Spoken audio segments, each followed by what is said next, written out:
upcoming games. You've got Liverpool around the corner. You've got Man City still to play. Do you fear them or da? They said no. We're honest. Even though City did beat us at the Emirates a few weeks back, we played well in that game. It's just down to our naivety, a few mistakes here that led them to win the game. But we can cut that out. We believe we can do them at the Etihad. There's a confidence in this team now as every game goes by. But I haven't heard a player come out and say we don't fear anyone since the last time we won the league in 2004, 18, 19 years nearly. Like a team goes out and they believe they're going to win no matter who they're playing.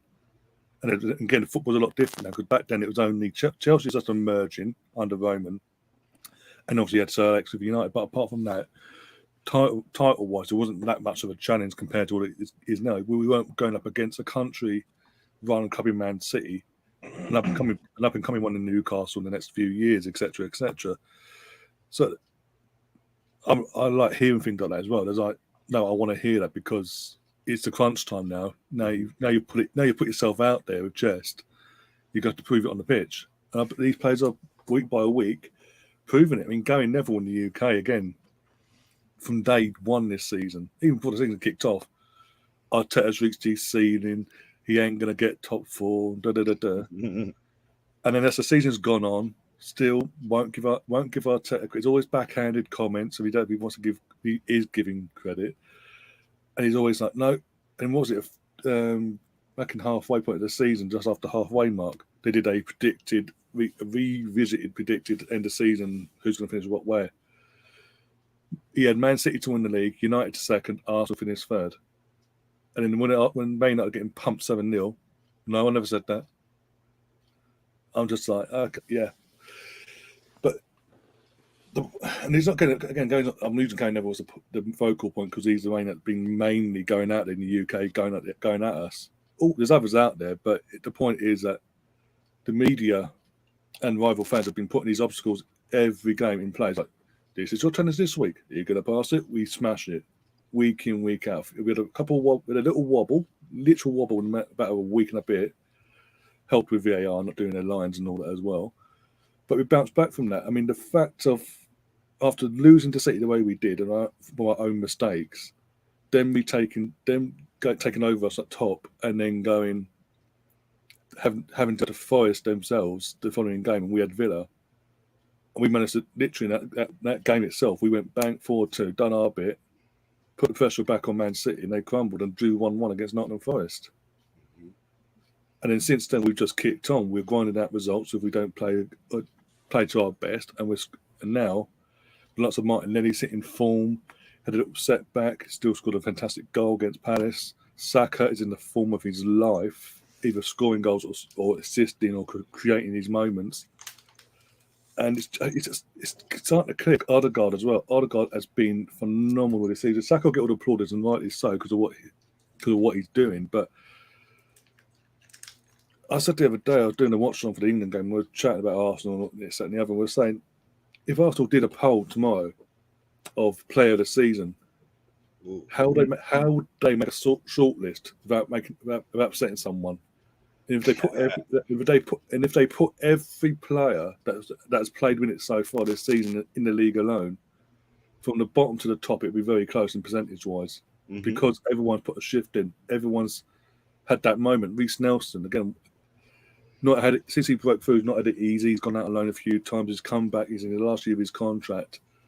On his weak foot the other week, going back to Ryan against Bournemouth, on his weak foot, last seconds of the game in a title charge. You made me have goosebumps thinking of that, because that might be the biggest goal in my opinion in the Emirates era, depending on what we do this season. But every time I think of that goal, I get goosebumps. Please, Ryan, UK, continue.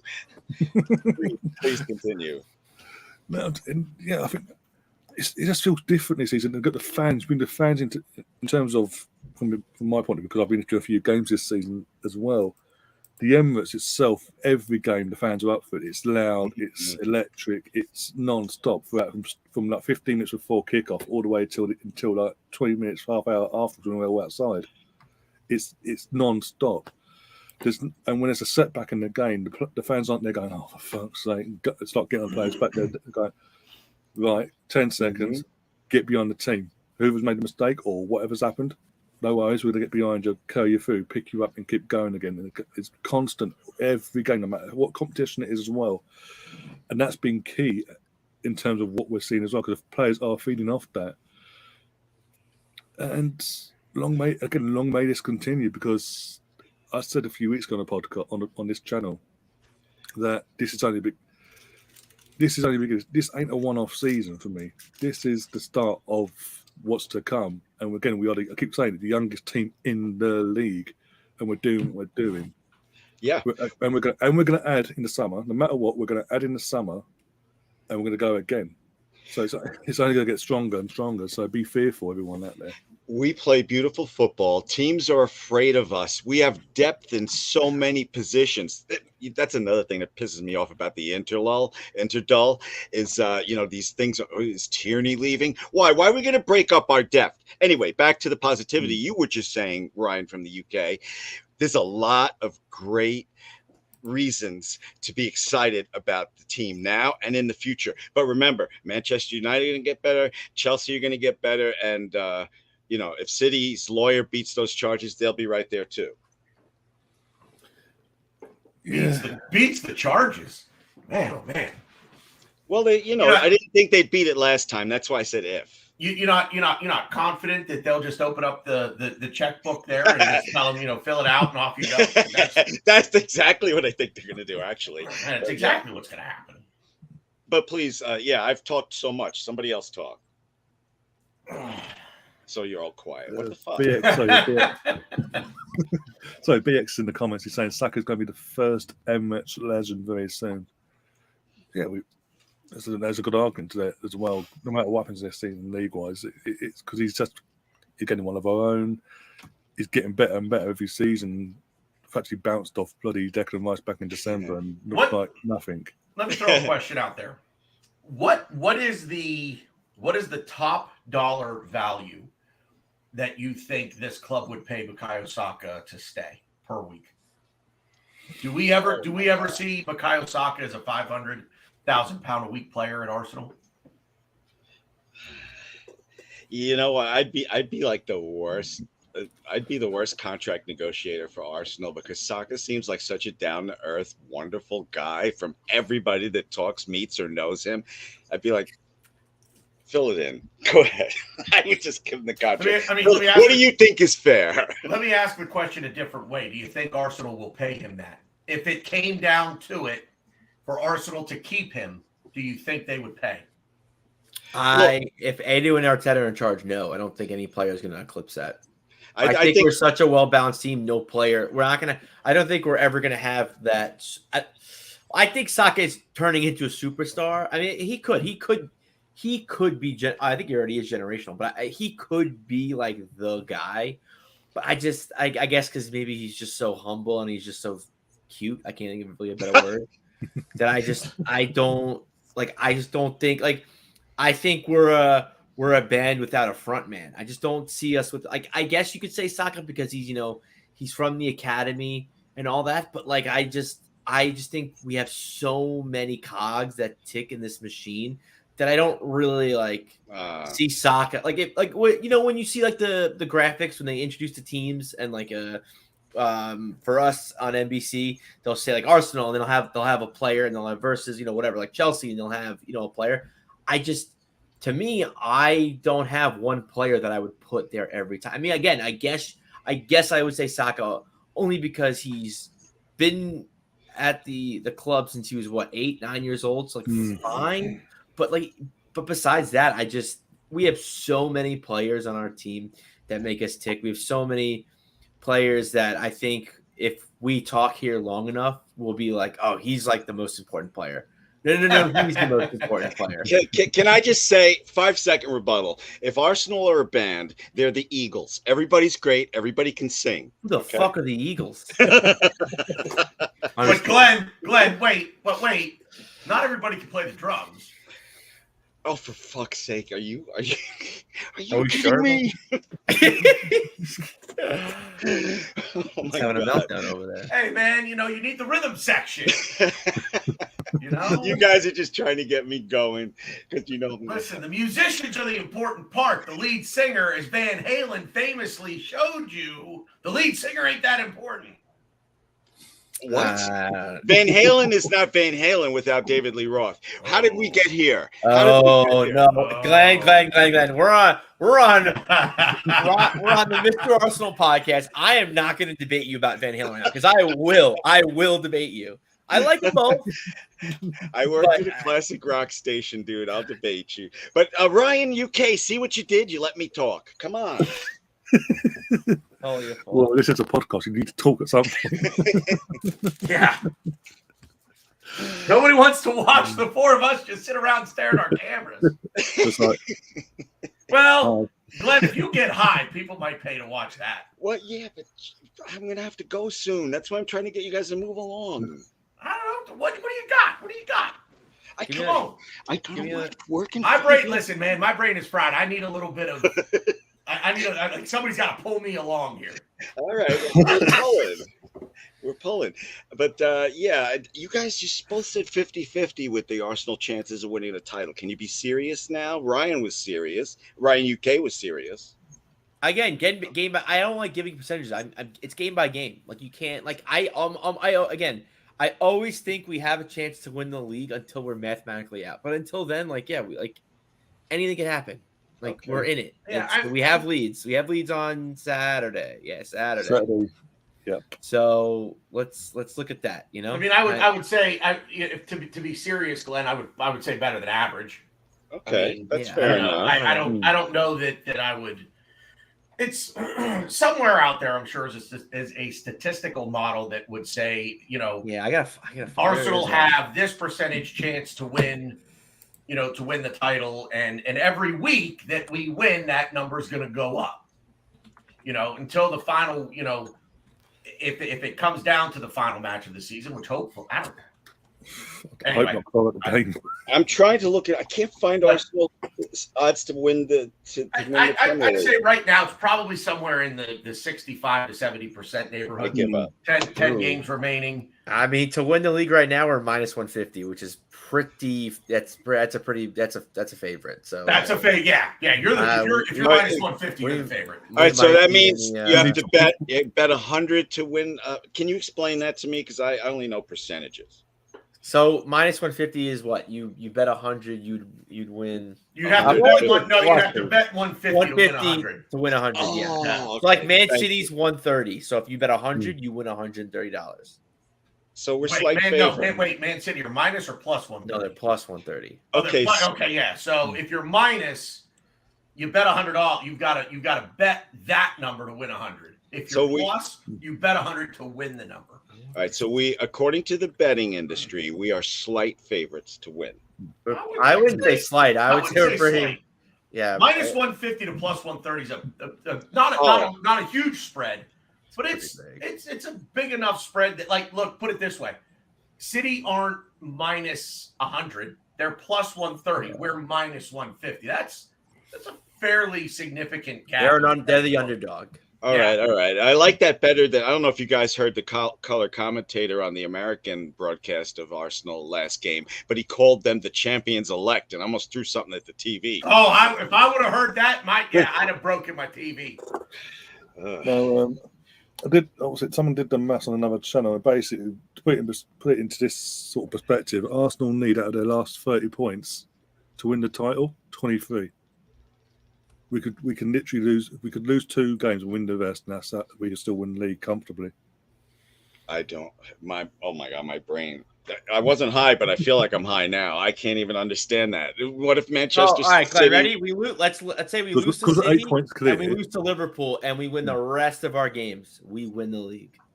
Okay, I'll just pretend I understand that. How do you? What is it? What is it? How do you? What is it? I don't understand. You literally, if we lose, so we have 10 games. Glenn, are ready? Let's use fingers now. Fingers are good. Like, you're not even looking at me, Glenn. Hey, Ryan. That's Ryan. That's what my prom date said. Yeah. Shut up. Glenn, we have Go 10 ahead. games left. If we lose 2 of them and win the rest, so how many games is that, Glenn? What's 10 minus 2? Go. YouTube, this is legal in New York. What? Go ahead, talk, man. 10 minus. I'm done. Jesus. What? Oh, right. I can't do it anyway. 10 minus 2 is 8. If we win 8 games, Glenn, we win. Is that Okay? Yeah, we win 8 games, we win. What? Yeah, you're not. Okay. All right. Oh my days! No, Basically, look at it this way. You're worse than a child, Glenn. no. Shut up. We're what? We're 8 points clear. They have a game in hand, right? Yeah. So they win the game in hand. We're 5 points clear. We can lose a game. We lose a game. It's gonna be butthole pucker in time. Last day of the season time sort of thing. Yeah. Just looking ahead. This is the run in. Leeds, Liverpool, then West Ham away, both away. Southampton home before City away. Chelsea at home, Newcastle away. Brighton at home, Forest away, Wolves at home. It's not easy. This is not easy. I mean, well, that's what I was saying.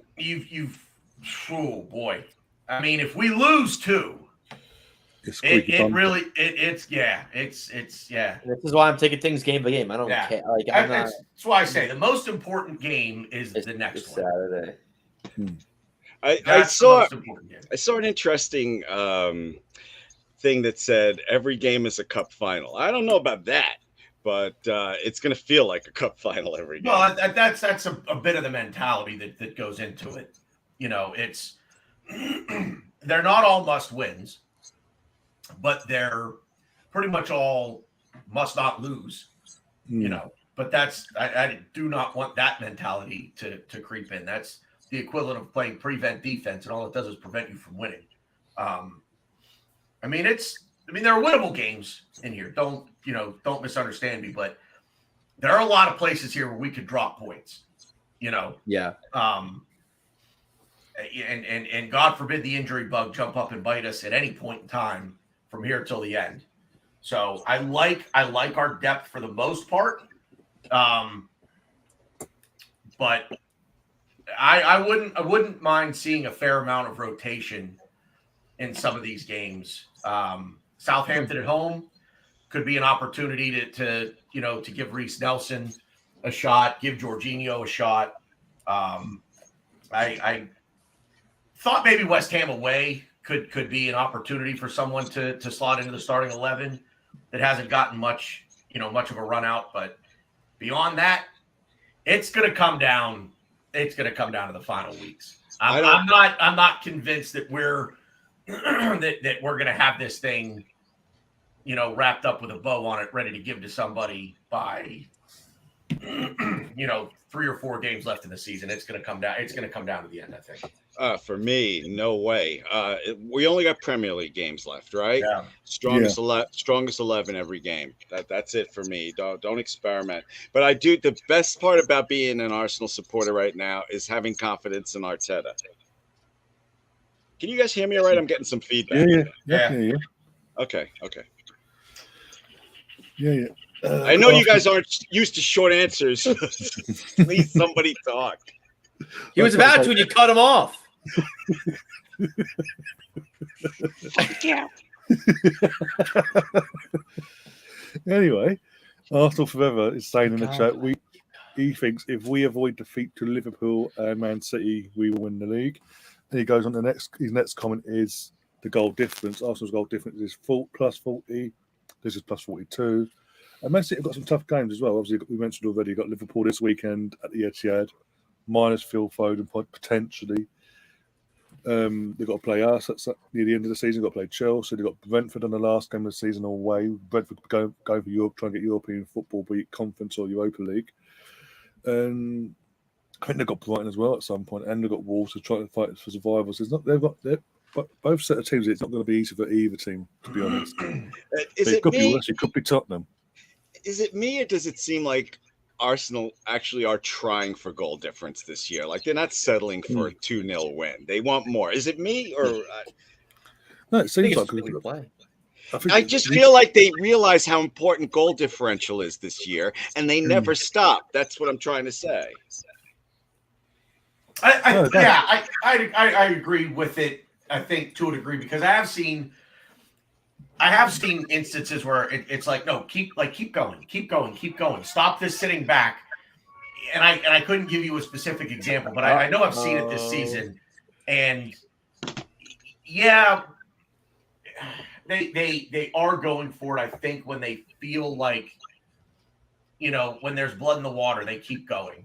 I feel like if we get one around the 55-minute mark in the second half and it gives us a 3-goal lead, it's kind of like, yeah, they might go get a fourth.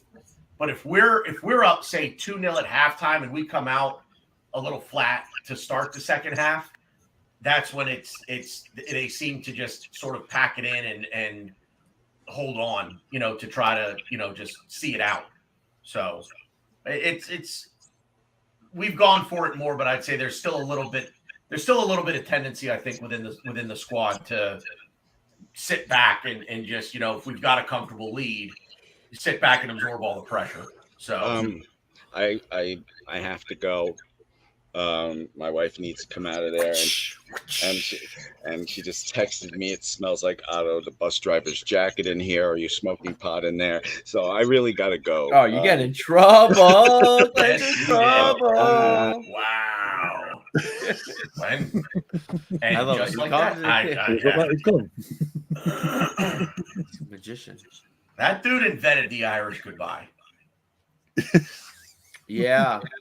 Yeah, when we watched the United game, he said bye, but he kind of was just like, I don't know, he was like shifty about it. It's like, okay, see you later. Yeah, it's like he doesn't want to say goodbye for some reason. Like, I'll never say goodbye, Jack. I'll never say goodbye. Oh, I don't know. Glenn's one of a kind. Glenn is one of a kind. Oh yeah. Oh, dear. But how we look at in terms of this weekend, again, to say touch wood, we've avoided injuries, no matter what people say. In terms of this international break, I mean, Saka's played literally every minute possible as well. Are we confident going into Leeds? It's at home. I know they've got something to fight for themselves, but does it being at home mean have that bit more pressure's taken off us? Because obviously, as I said earlier, our fans have been fantastic at home and basically just been carrying our team through some dodgy games as well. Let's not get it twisted on there. Colonel, what do you? Yeah, have a guess, Colonel. Have a guess. I don't know, man. I don't know. I guess maybe if I were doing this show with the camera about 7 inches lower, you'd see why they call me the bearded gooner. But I don't know. 7 inches. What kind of torso is that? That's like nuts. It's tiny. Tiny torso. Probably more like a foot. Yeah. No, 18 inches, I guess. Yeah. Your torso's like, I don't know. I don't know. I'm looking down. I see my belly. What do you want? Like, that's the first thing I see. The belly ain't. Anyway. Not the tits. Fair. To answer your question, Ryan, I am I confident? I'm never overly confident. I'm cautiously optimistic is the way that I like to put it. Should we beat Leeds on paper? 100%. 100%. This game should finish 3-0, 4-1, somewhere in that neighborhood. I don't want to say it should be a walk in the park. Nothing ever is in this league, but we should beat them, right? And we should beat them fairly handily. But again, it's the Premier League, and as the movie once said, any given Sunday, but any given day, you come out with too much confidence, you come out a little flat. Bournemouth showed what happened when you come out not ready, from the first kick of the ball. You find yourself down 1-0 9 seconds into the game. So, do I think that's going to happen again? Certainly not. But I would say I'm cautiously optimistic in this one. And I like, being at home gives you that confidence boost. It's a little weird as I played sports as a kid. and as I got older and the competitive side of things became more prevalent, and not just, hey, we're teaching you the game. I didn't like playing home games. I liked going away. I always felt less pressure playing away than I did playing at home. I'll put that down to when I played hockey. It was like, I mean, it's one thing when you're 10 years old to play a game on the road, you know, all your parents are there. It's not like you've got people in the stands, you know, watching you with no kid involved. But when I was playing hockey at 15, 16, 17 years old, yeah, we had people there watching that weren't just there to watch their kid play. And it was kind of one of those. I liked going on the road because I liked shutting their fans up. Like I love that. So, but it's different. It's different over there. You know, the home crowd, obviously you touched on it earlier with the support that they've given and just being behind the team, even down 2-0 to Bournemouth when it just seemed like nothing. It was just one of those days that just seemed like nothing we did was going to end up in the back of the net.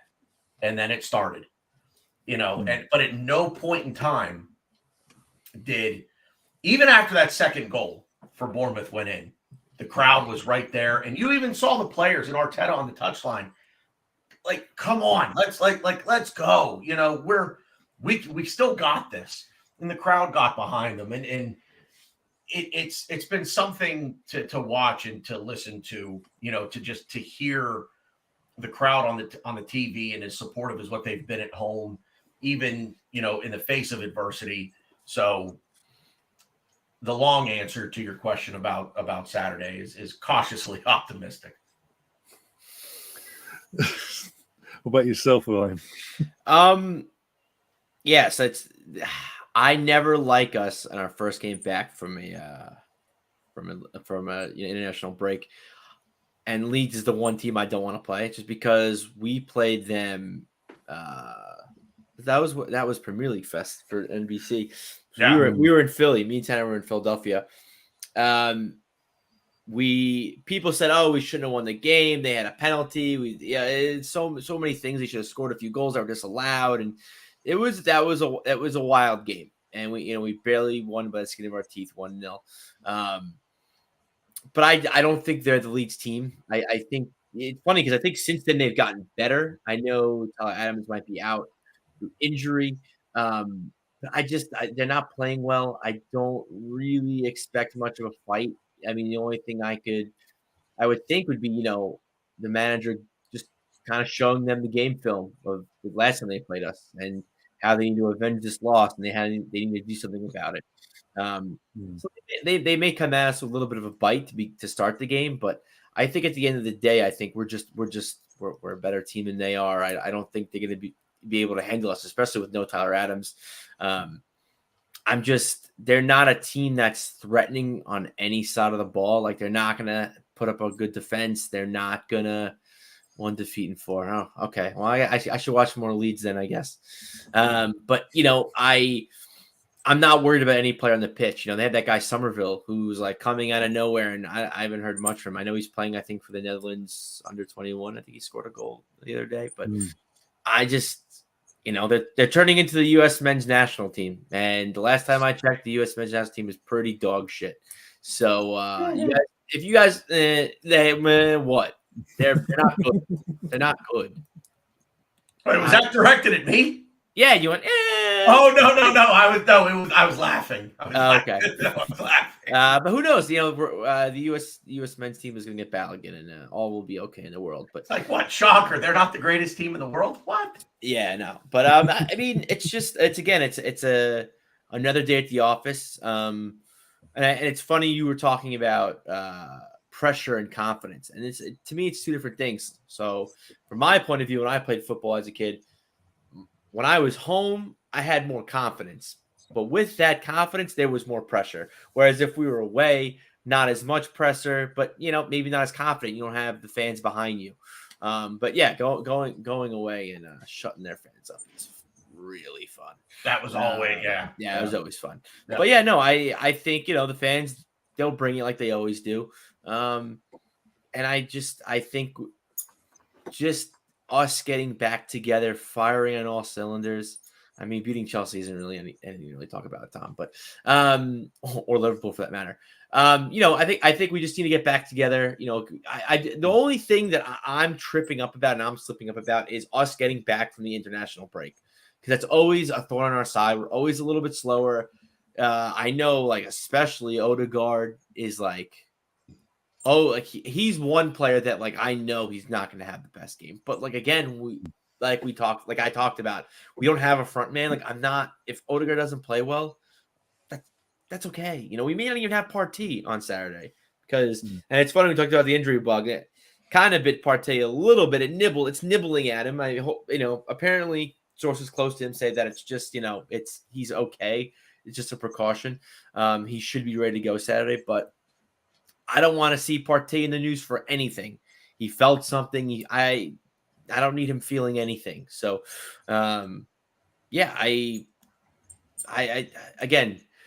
I don't see Leeds as a problem, but again, with it being us in the reverse picture, it was tough. And then on top of that, you have them as their first game back from the national break. So, I mean, yeah, and again, I think it goes back to, I'm underestimating you. I think I'm just that confident in this Arsenal team. I think but again, we need to be firing on all cylinders. We need that chemistry going. We need everybody to not be skipping a beat because of this international break.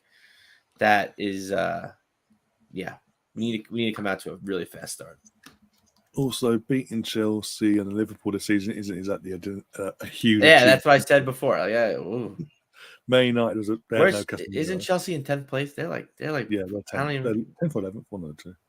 Yeah. Liverpool is floating above that. Yeah. And the last time I watched Man United play, they lost Liverpool. What was it, 7-0? So yeah. Not really much to talk about. I will say, man, I give Mr. Tom here a lot of credit. I like him coming with the banter, man. Let's go. Bring it. I dig it. Well, he'll be bringing it on Saturday. He did it last time we played him, but he'll do it again on Saturday, trust me. He'll be a pain in the ass on the chat. I love it, man. You know what? You got to be confident, in your team. And he's got a lot of confidence. His point is they clearly do better against the big six. Okay. I mean, I don't watch a lot of leagues. Can't rattle results. Arsenal are built different. We're not the big six. We're the gargantuan one that you need to worry about. Don't worry about the big six. Yeah, I was gonna say. What's it? Say not a question, but comment from Nemesis Balogun next season, 30 goals a season. I wouldn't say. I wouldn't say 30. Not here. Not here. We won't do it here. If he backs. Yeah, I was gonna say he will and he should go back out on loan next season. I think he's gonna go back out on loan. I think it depends on the Eddie situation now, because obviously Eddie probably feels pushed out because now Trossard's in top, and yeah. Yeah, I mean, he's just even if he stays and gets playing time next year, he could be the starting. He could be the first choice number 9. He's not going to score 30 goals here. No. The system just isn't. I've said this ad nauseum. I've said this. I've been saying it for 2 years, 3 years. Arteta's system, if you look at what City have done since Pep got in charge, that's it. It's the same system. It's the same basic principle. And the idea is to spread the goals around. You had Aguero who may have, I think his top goal production in a season with Pep was like 34 in all comps. Now and that's good. That's nothing to sneeze at, but it's almost double what his next best total was. It's just not a system that's designed to feature one guy leading that line and being responsible for all the goals. So can I just really quick interject? I know what you're going to say. No. Nothing to do. No, I know it doesn't. I think I know what you're going to say. Go ahead. Tanner, I love you. I wasn't listening to anything you were saying. This calendar year, Leeds has beaten 2 teams, Southampton and Wolves. That's it. They've lost 5 and they drew 5. I think if I did the math right, maybe 5 or 6. So yeah, they're not good. They haven't been playing. I said, listen, I need to trust my gut. I knew they weren't playing well, and I have a guy who with a Leeds profile picture telling me otherwise, and I'm thinking, he must know what he's talking about. No, I know what I'm talking about. Trust the gut. Leeds sucks. And can they beat us? Yeah, they can. Yeah, yes, they can. They can beat us. I'm not saying no. It's Premier League. Anybody can beat anybody any given day. But if their only wins this calendar year are Southampton and Wolves, I like my chances. I'll leave it at that. So what were we talking about, Balogun? What were we talking? What were we saying? I don't. He's going out on loan. He should, in my opinion, he should go to a Premier League team that plays similarly to us. I don't know. Not many teams play similarly to us. That's going to be interesting. But yeah, I think he definitely needs to go to a Premier League club because he needs that Premier League experience. I mean, he could go to like a top club in Bundesliga or La Liga, but I don't know if that'll do anything for him. But he definitely needs a better loan next season because I don't think he gets into this team next season. Nor should he, to be fair, because to be fair, with Gabriel Jesus and Eddie, and then on top of that, we've been flirting with Trossard and Martinelli for a game. So yeah, I don't. It's gonna be tough. It's gonna be tough. Honestly, it's gonna be tough for Balogun. I wouldn't be shocked if we send him out on loan again, raise his value, and potentially sell him. Or who knows? Teams might come knocking at the door at this summer and give us an offer that we can't refuse. So we'll see. Yeah, again, personally, I'd like you said, loan him Premier League wise, but yeah, not just anyone. Got to be a team that plays attacking football, somewhat similar to what we do, and that's going to guarantee game time. There's no point in sitting about on loan saying, "Oh yeah, we'll give him game time," and then they don't do it. Well, look what we did with Eddie. We sent him out on loan to Leeds all them years ago, and Bielsa was like hell bent. No, you're basic second fiddle to my love child. Yeah, he loved Bamford. And it's tough too because I think Balogun can be better than Eddie. I think Balogun is. I think based on the way Arteta plays football, I think Balogun could be better than Eddie now. But to integrate him into the system, and we know what Eddie is. We know what Eddie can do for us. So I think you hold on to Eddie for at least next season. And who knows? Again, it also comes down to you could have a club come knocking at your door like we did with Everton and be like, hey, Alex Iwobi, I like him. Give me like 42 million. Okay. Hey, Newcastle, yeah. Joe Willock, yeah, we'll give you 40 million. Like, okay. So anything can happen when you have a club knocking at your door for a player and they give you an offer you can't refuse.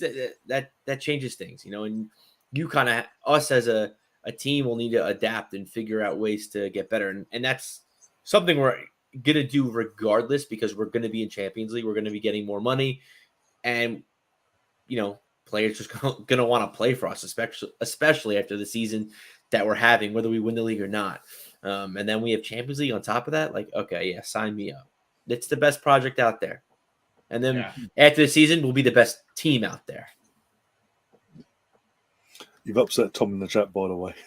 What did we say? Oh, what did he say? Not the winner Wolves. Then already you told me that beating Chelsea and Liverpool don't count. Don't say I don't know what that means. The only thing that I know, and what I mean is you've won 2 games this calendar year.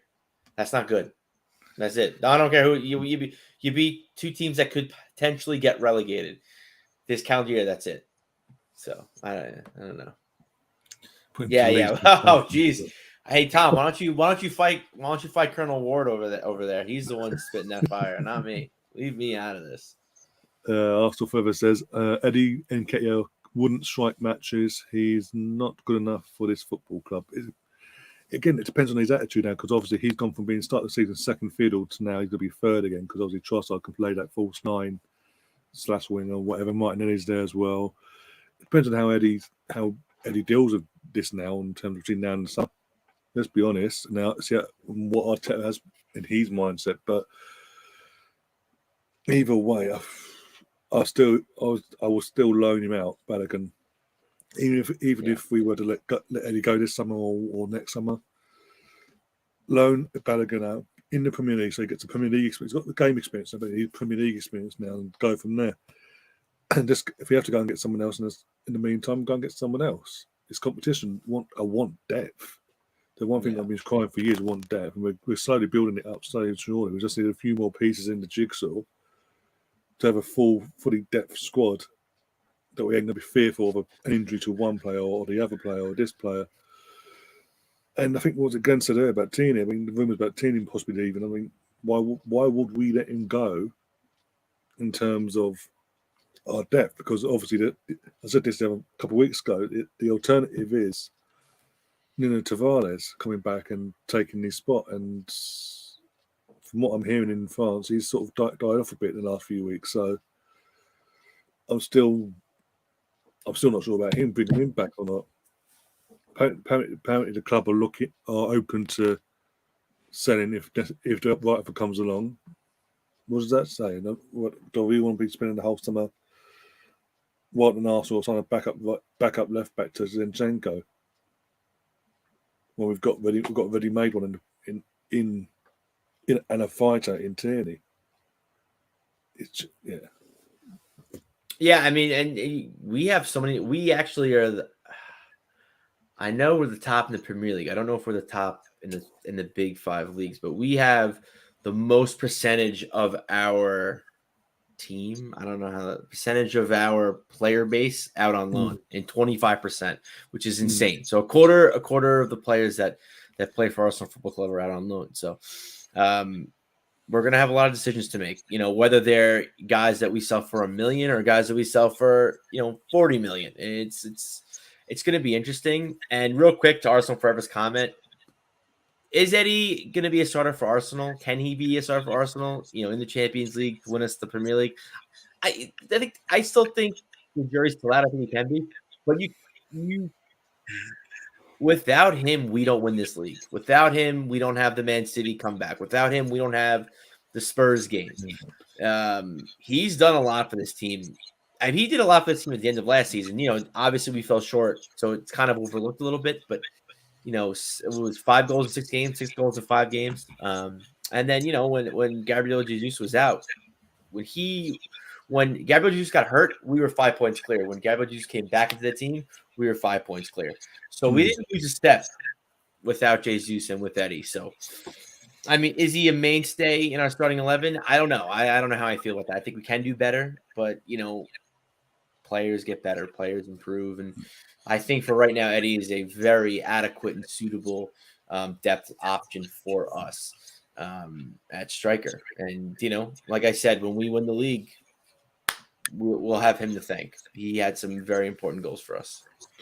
No, exactly. Especially, again, one of the main ones was against Man United at the end. It's that little flick at the end there with his ankle and all that. So he will be notified in terms of recognised for that the important moments for the 3.5 months we needed him. And we did need him because obviously, as you say, Jose Jesus for 3.5 months thanks to Brazil and a stupid World Cup that's sort of taking place halfway through the season, but it is what it is. But it is, again, in terms of, as I said earlier, it's Anto Arteta might still have faith in Eddie for next season, even though it's Champions League and he might just make him his league early round to League Cups as FA Cup striker, so it gives the rotation of Trossard and Jesus or whoever in the league at the start of the season and Champions League, depending on our groups. Another thing I want to touch on before we start wrapping things up is obviously Saliba. Everyone had not everyone, certain people had a meltdown a few weeks ago when he was like, "Oh, he's got a back issue. He's going to be out for weeks. It's 2 weeks into the world. 2-week international break. Not that bad. Thank you very much." And it's turned out that's potentially the case. He could be either back this week or for Liverpool. Touch wood. How have you thought about his debut season? Considering this, I said this is his debut season in the Premier League at this level. He's played in Ligue 1 for the last few years. He's lost both his parents during the pandemic as well. And he's formed a partnership with Gabriel. You would have thought they've been playing together for years. You want to take that, Ryan?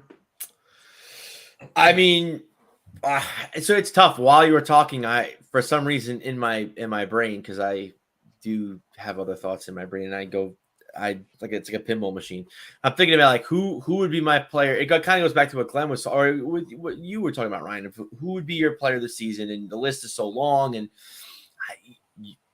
I mean, obviously we could debate everybody on this list, everybody in this team pretty much for who could be player of the season, but the stuff that Saliba brings to this team, I think, maybe besides Zinchenko, he brings another dimension to this team that, we really haven't seen yet.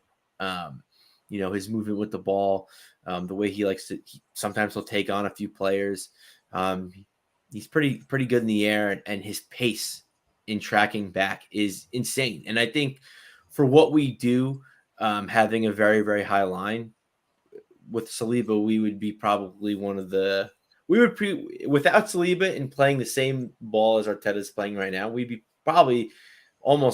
close to leading the league in conceded goals. I do believe. I think Saliba is just he does so much in his tracking back and his defensive awareness and the way he moves that it'd be hard for me not to give him player of the season. But again, we could talk about other players and I'll be like, oh wait, yeah, no, but he does this and he does that. But I love Saliba. I think hopefully he's going to be here for a while. Hopefully, free pro. Yeah, that's a good call, Sam. I don't think he did. There we go. Yes, now. Now it is. But yeah, no, I don't know. I love Saliba. I think when you go back through Saliba, through time and you look at debut seasons for this club, I mean, you've got to say it's up there, right? I mean, he's a defender. So what do you what would constitute a brilliant season for a center back in his first, in his debut season? I mean, we're solid at the back. I mean, he's cemented himself as the first choice right-sided center half. He's contributed with 2 or 3 goals this season. I think 2. Might be wrong, 2 or 3. 2 or 3, yeah. But I know 2 for sure. But you'd have to say this is one of the best debut seasons, that this club have ever seen when you think about it. Now, I'm not saying that it's monumental. I'm not saying that, just start, designing the statue or anything like that, but he has fit in here seamlessly, and everybody saying when we were sending him back out on loan and, what are we doing? Bring this guy back. Well, and we'll never know the answer to this, but the season that he's had this year, would he have had that season last year here? We don't know.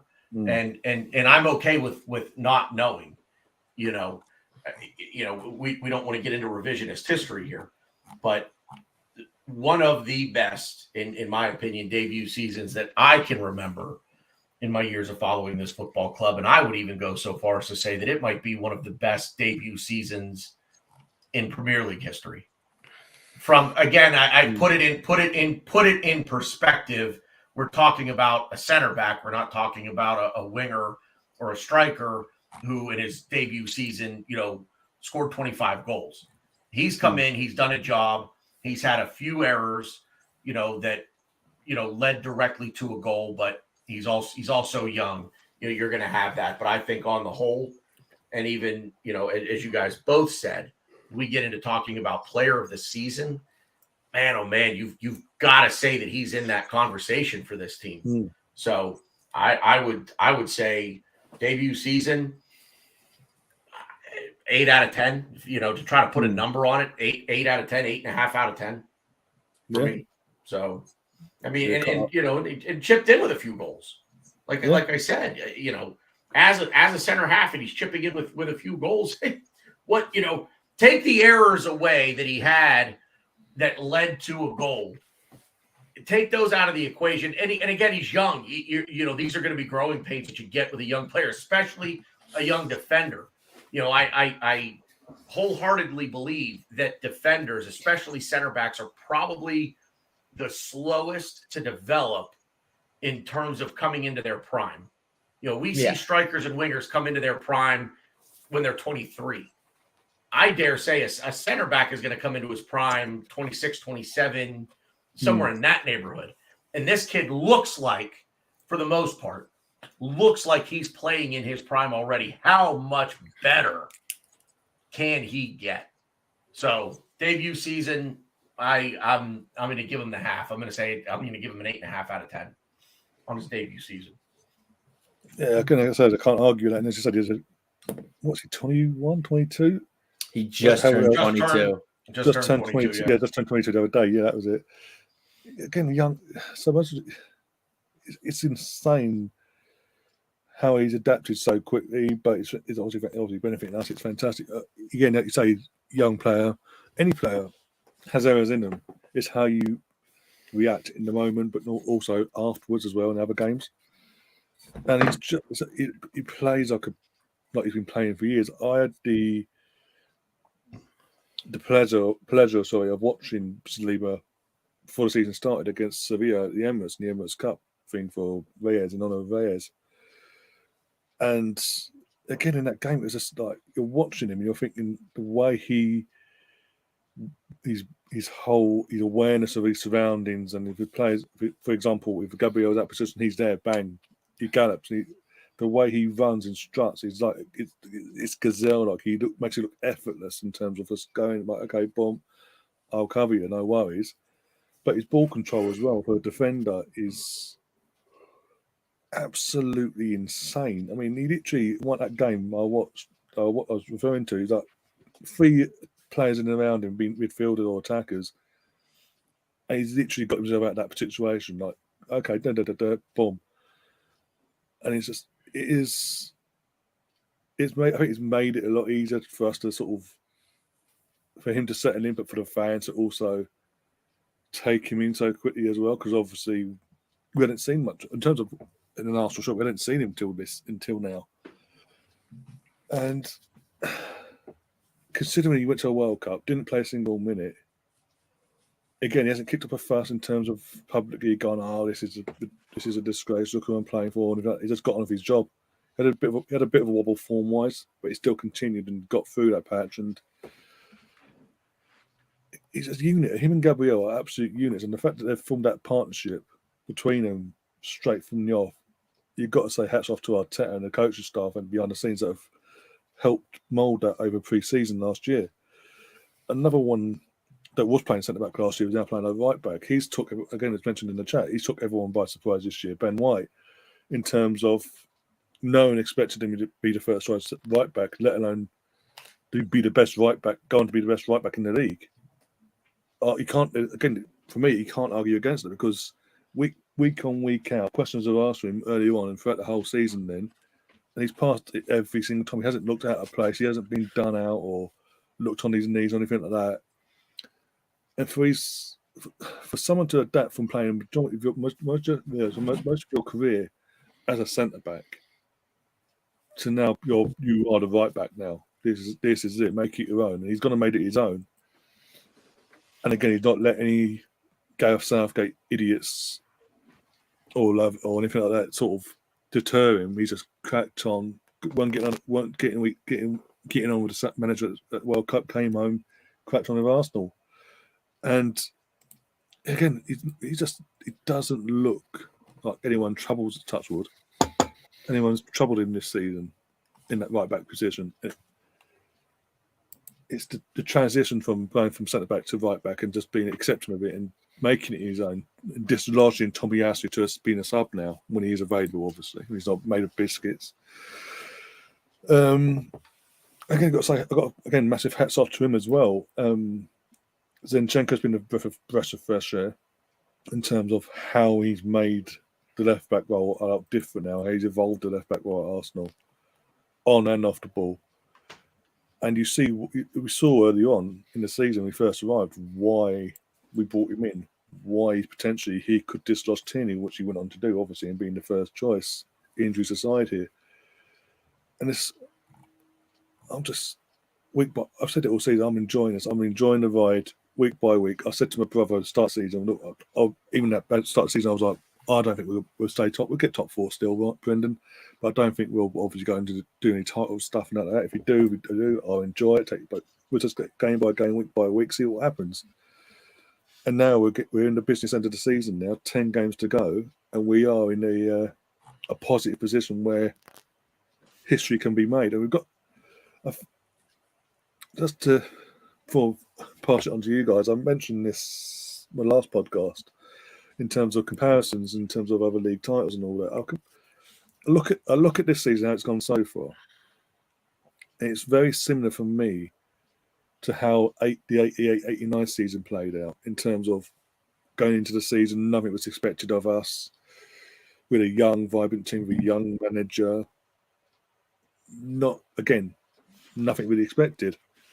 And we just went, okay, no worries, and did our thing, put ourselves in a position where we could win a title, had a wobble, but fought back and took it to Liverpool and did what we did. And there's a lot of similarities, I'm thinking, because we look at the 88-89 team in terms of the players that were in terms of the Club Vile Academy and all that.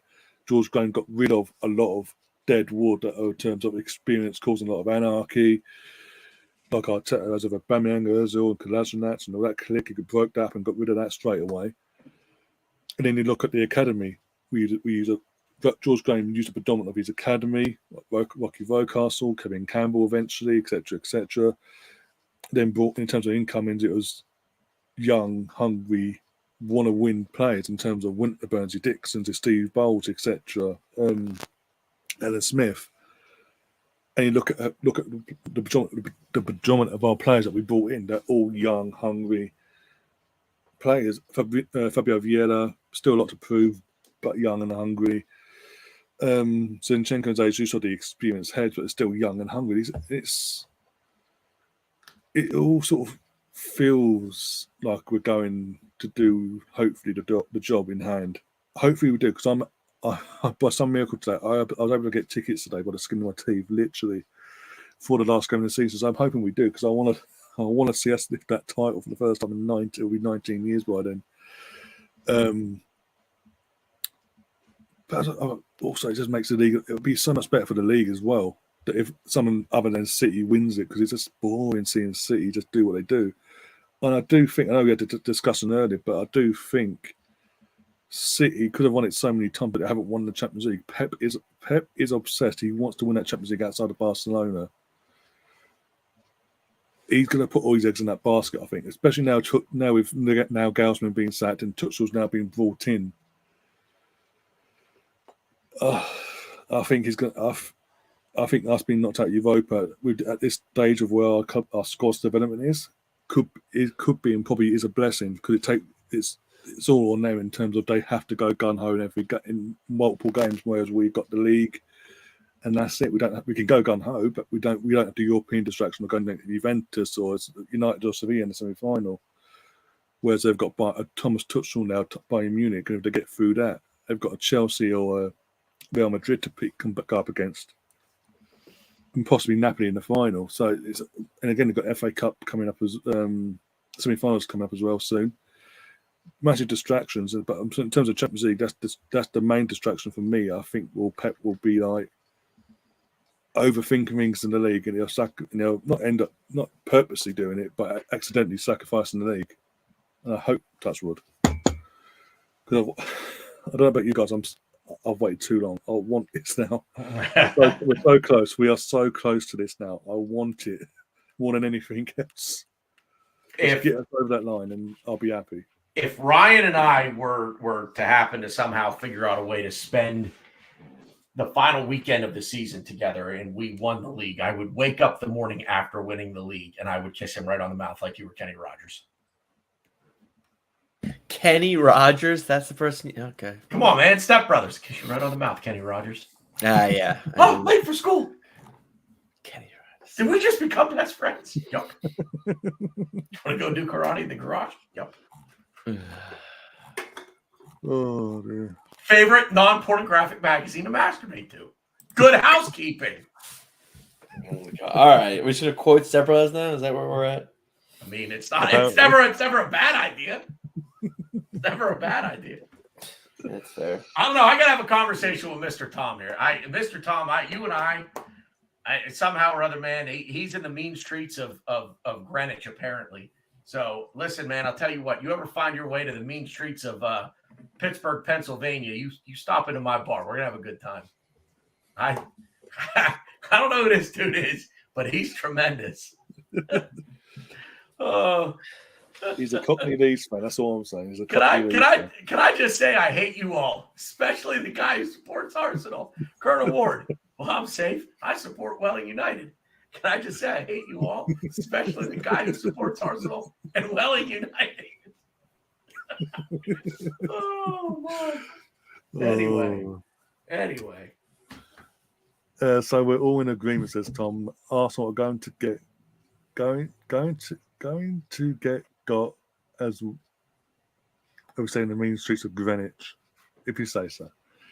If you say so, the proof of being a pudding, and we'll be back to you on a Saturday, my friend, because yeah, it's coming.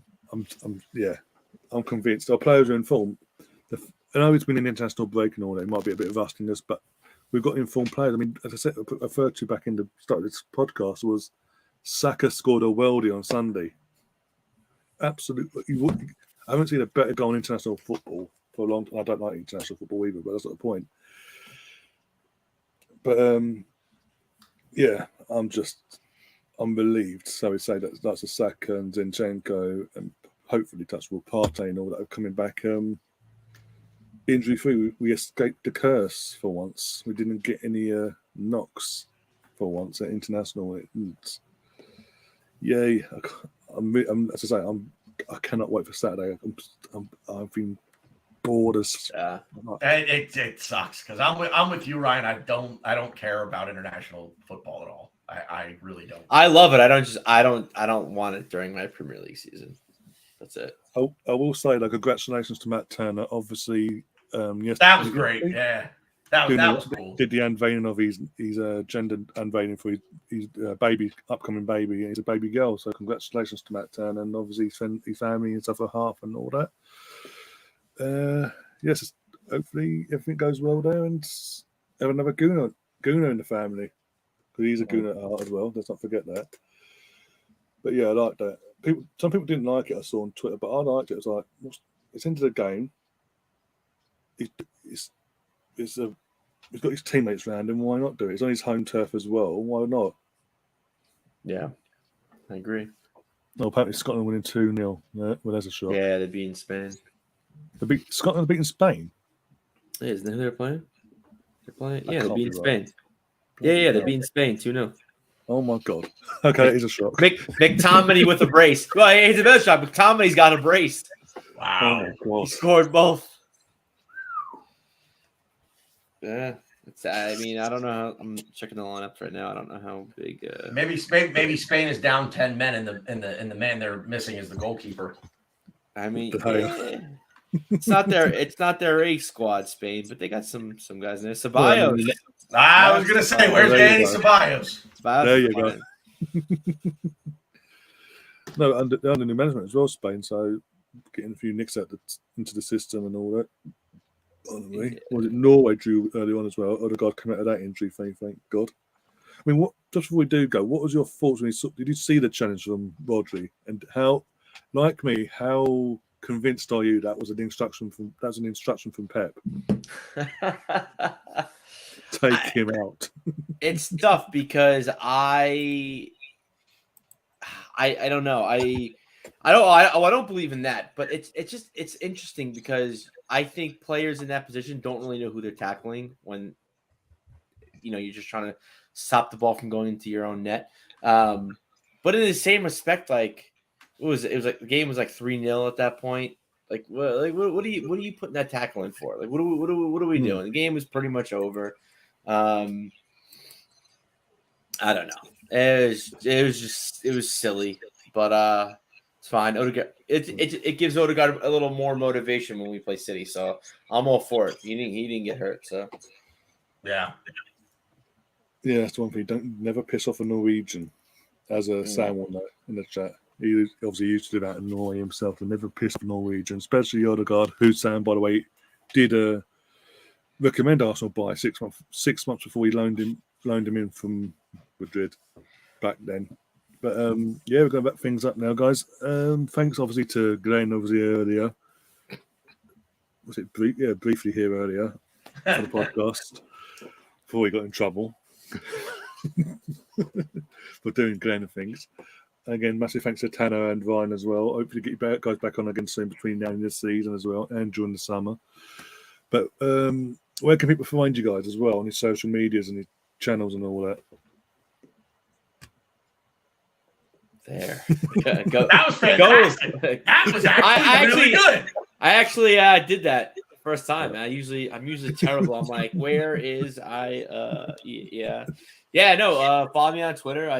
I noticed I don't tweet much because I think it might have been you, Ryan. I don't know who it was. Someone tweeted their fucking Twitter circle. And I'm just like, dude, I'm in no one's Twitter circle. Like, what's going on? And then I realized, like, I don't really – I interact a little here and there, but I don't tweet as much as I should or I want to. So, but, yeah, follow me. And, yeah, hopefully I'll tweet more and you all can yell at me for my shitty takes and we can have some cool conversation. Because I that's one thing I love Twitter. I love having it depends what kind of conversation. But I like talking Arsenal with as many people as possible. And hopefully I'll be doing it with as many people as I can in Washington, D.C. for the MLS All-Star game, where I will be – I don't know if I'm going to be at the game, but I'm definitely probably going to head down there. It's like a 5-hour drive. So, yeah, that'll be a good time. It's really only that far for you? Yeah. It was 5 hours and 20 minutes. That was like during rush hour. So it might even be less than 5 hours. Fuck, man, you're as far away from DC as I am. Yeah. I don't know. I just thought that would have been a longer drive for you. Yeah. I guess it's easy though. You just get on 95 pretty much and you're there. So yeah. The social is the Bearded Gooner. Just do a quick search. It'll come up pretty much anywhere. Jump over to the channel. We haven't done much there lately. I've been going through some stuff. If you guys see there, if Ryan will humor me here for a minute to just let me throw this out there. Sure. If anybody's got a buck to spare, we're dealing with some rather massive veterinary bills for my oldest dog. Trying to figure out what's going on with her. So I don't know if you can, if you're interested, you can write down the link that is there on my screen. If you're feeling generous and would like to donate to Kenzie's cause, words cannot express my gratitude if you guys would be willing to do that. But yeah, as far as the socials go, to Bearded Gooner on Twitter, Bearded Gooner Media on YouTube, go over and drop a subscription on the channel. Ryan and Glenn and I will be back at it soon. Hopefully, if we can get this dog thing figured out. We're just spending all of our time at the vet and trying to get things done with her, but we will be back. I promise you on that. And obviously, Ryan, we will have you on as soon as possible, as soon as we can. We'll get you in there as well. So yeah, thanks for having me on. Appreciate it. Yeah, no worries. And again, as I say, hope to have you on again soon. Hopefully everything gets sorted out your end as well. Yes. As well. Touch wood. But yeah, in terms of everyone else, thanks to everyone in the chat, especially Tom, being very, very active in the chat today. I can't think why. But if you haven't subscribed, do subscribe to our channels and all that on here. It's completely free. Membership is available as if you want to. It's 99p or £2.99, whatever. All the details are there. All the little emoji bits and fun, not the badges and all that will be set up as well as you go into it. In terms of here on the podcast channel, we'll be back tomorrow for the Arsenal Women's Champions League second leg. We're currently 1-0 down against Bayern Munich, but we're at home at the Emirates, so hopefully we can turn that round, touch wood, after our 5-1 win at the weekend against Tottenham. And then back on Saturday, where I'll be doing I'll be very busy on Saturday. I'll be doing the biased watch along between Man City, completely biased watch along. Come on, Liverpool. Shameless, what we would have called it. Man City v Liverpool. I'll be then doing straight after that Arsenal versus Leeds. And then match of the day, no matter what happens, I'll be doing the match of the day stream as well around 10:20 UK time, give or take what time that kicks off on BBC One this week. And then on Sunday. I think it's Sunday evening as well. Arsenal play Man City in the Women's Super League as well. I'll be covering that before they go on the international lull themselves. And then we'll crack on from there. And until then, guys, enjoy the rest of your week. I said weekend. I'm just like I used to say weekend, but enjoy your week. The audio for this will be up in the next half hour or so. So if you have to just come and you want to listen to it back, you can listen to it on Spotify, Google Podcasts, Apple Podcasts, and all other audio platforms as well along the way. And until then, guys, as always, up the Arsenal. Come on, you guys.